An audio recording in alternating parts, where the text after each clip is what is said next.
Welcome to the Musings of Jessica Marie. Dogs are truly man's best friend. There's no greater joy than basking in the love from a four-legged animal that trusts you and relies on you for comfort, warmth, safety, and food. Even when they are misbehaving, you can't be too harsh on them because they are so cute, cuddly, and fiercely loyal. Some dog breeds, like pit bulls, have received less than favorable stereotypes over the years because humans have negatively exploited their strength and abused them. Join me as we shine a historical spotlight on how pit bulls have always been in the hearts of Americans as a favorite dog breed, despite their polarizing reputation.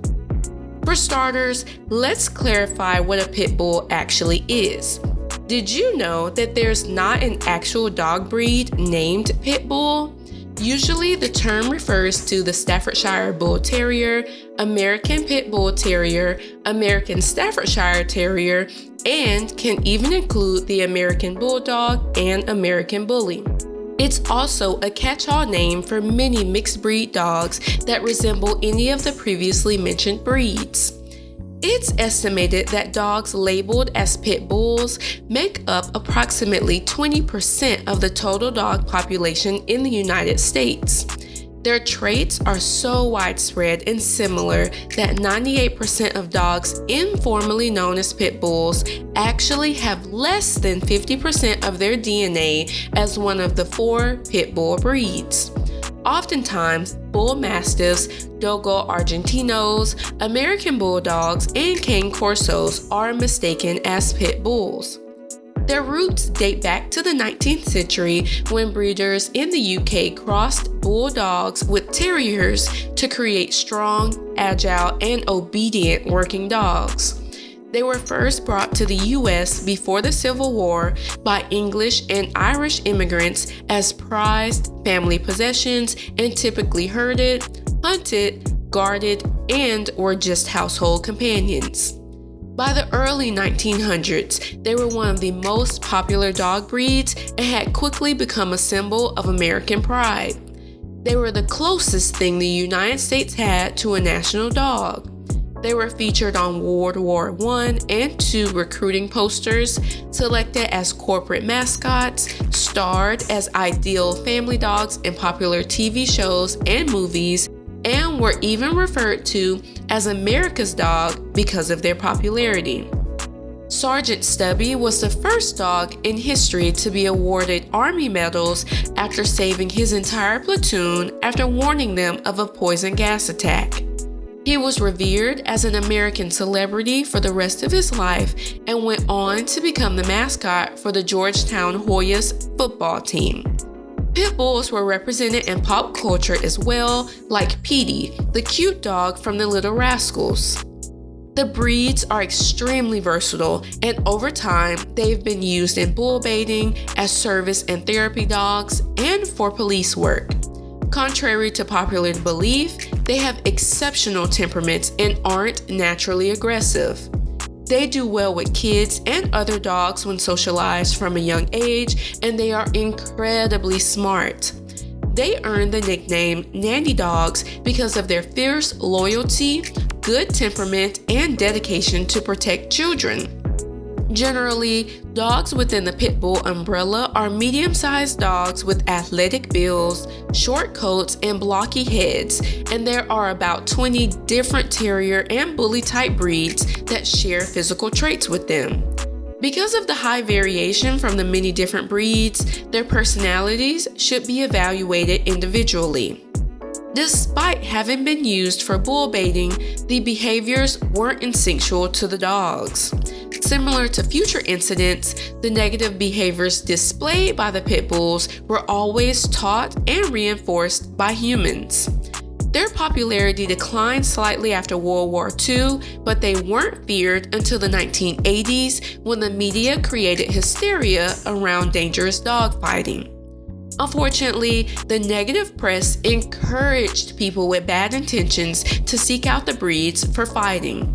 The breeds were affiliated with gangs and became synonymous with violent criminal culture, despite the fact that the dogs weren't inherently vicious, dangerous, or aggressive. The dogs themselves were victims, and dog fighting is now illegal in all 50 states. The negative publicity has morphed America's perception of the dogs completely. No longer are they seen as the once well-loved and positive nanny dogs. Unfortunately, dog attacks involving pit bull-type dogs get unfairly over-reported, while attacks by other breeds go largely unnoticed. There's also inaccuracies in reporting that lump all dogs that look fairly similar in one large category.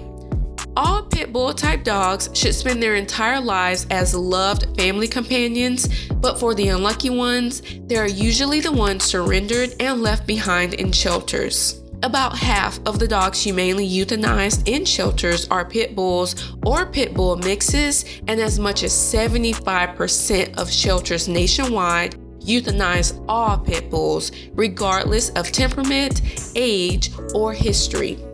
Even now, the breed as a whole is demonized because of a segment of bad actors who have exploited their natural strength, agility, and intelligence. Many of the dogs themselves are sadly abused by their so-called owners. The biggest determinant of aggression in dogs are malicious or neglectful owners. If a dog is well taken care of, handled responsibly, and treated as a family member and not something that can be used and discarded, there's a very slim likelihood that it will show any aggressive behavior ever in its lifetime. There are restrictions on where you can live, how you can travel, and even how much you pay in insurance if you own a dog breed within the pit bull umbrella. There's also certain political groups that lobby and try to outlaw them altogether, but pit bull type dogs are naturally intelligent, gentle, loving, and loyal family pets. It's important to recognize and control their strength and energy with consistent leadership as an owner, thorough training, and daily exercise. Since they are a powerful breed that requires a little extra responsibility to prevent any accidents, they typically aren't a match for first-time dog owners. I'll be honest, dogs that are typically classified as pit bulls are incredibly strong, and they sometimes will test your patience because they are so incredibly smart. One of my dogs is strong-willed and isn't very food motivated, but she literally will do anything we ask of her for just a smidge of our time, attention, and rubs. She's literally just a baby. 9 times out of 10, if someone is afraid of a pit bull, it's because they've never had the chance to actually interact with one. There are plenty of examples of friendly, well-trained, and non-aggressive pit bulls on the internet and in real life. In fact, ask yourself if you've ever actually seen a pit bull be dangerous or act aggressive. More than likely, the media has blinded you to the fact that all dogs have the possibility of biting, not just pit bulls.